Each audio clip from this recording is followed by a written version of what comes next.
Can everyone feel their diaphragm? Like without touching it, can you feel it? It's a tricky one.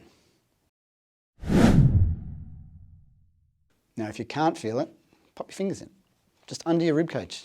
See if it's moving a little bit when you breathe.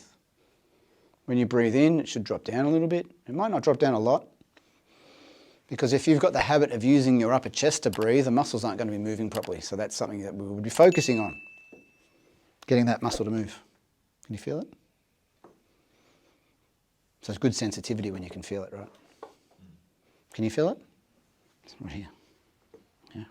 If I poked it, you'd be like, that's not very nice. Why'd you poke me there? Well, I'm just feeling my tummy muscles. Yeah. I'm not feeling my diaphragm going down. I'm feeling my tummy muscles go out. Yeah. And in.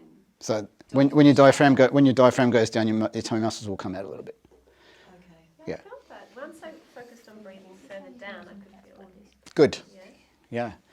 I've heard some people talking about like breathing as an idea, breathing into the pelvis. It's almost like breathing lower than you breathe, drawing the breath really deep. You feel it? You get I it? feel like I need to yawn a lot. That's carbon dioxide. You want to breathe off the gas and then breathe in more oxygen. So it's a big breath. So for you, part of what I would suggest you would likely need to do is increase your tolerance to carbon dioxide and just get used to calm breathing. All right, has anyone like gone, what? Diaphragm? What's that? You got it? Have you got it? Not sure? It's okay if you're not sure. So this is like an introduction to how to breathe. Maybe I'll call that next time, how to breathe good, an introduction. All right, so what we're going to do now, I'm just assuming that you can breathe enough through the nose. What does enough through the nose mean? The theory from the Buteyko school is if you can breathe clearly through the nose for 1 minute, just 1 minute, then you can get to the point where you can do it for the rest of your life. So people will be always like, but my nose is always blocked. But can we do an exercise? Can we do any movements to get you to 1 minute where you don't have to do anything?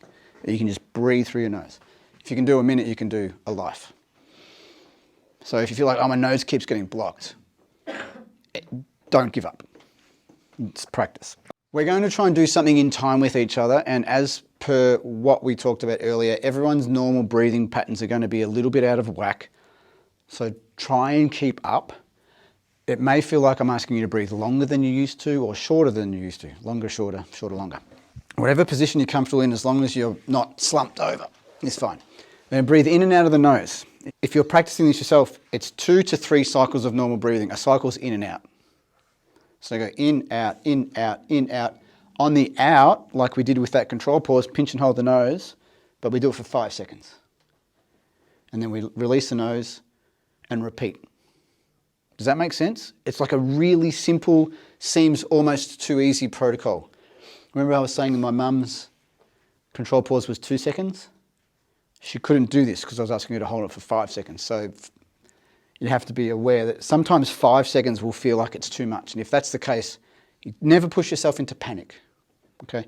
This is a teaspoon of tolerance training. And this is also the exercise that we use when asthma symptoms are coming on.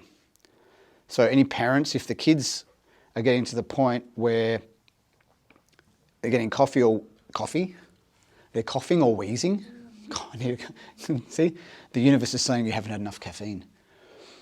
This can help. Anyone who speaks a lot, school teachers, this is an amazing exercise for people who, like what I'm doing, I will be doing this exercise when I get home because it recovers the breathing. Because I don't want to feel like when I get home. Because my brain has still got the program somewhere in the back that says, if you just breathe faster, it'll all be good. But it doesn't actually work over a longer period of time. So I'm going to have to talk you through it as much as I want to sit down and do this exercise with you. Let me just show you what it looks like. Assume that I breathe in and out 2 to 3 times rather than the 1 time. I'm doing the condensed version because we'll run out of time. So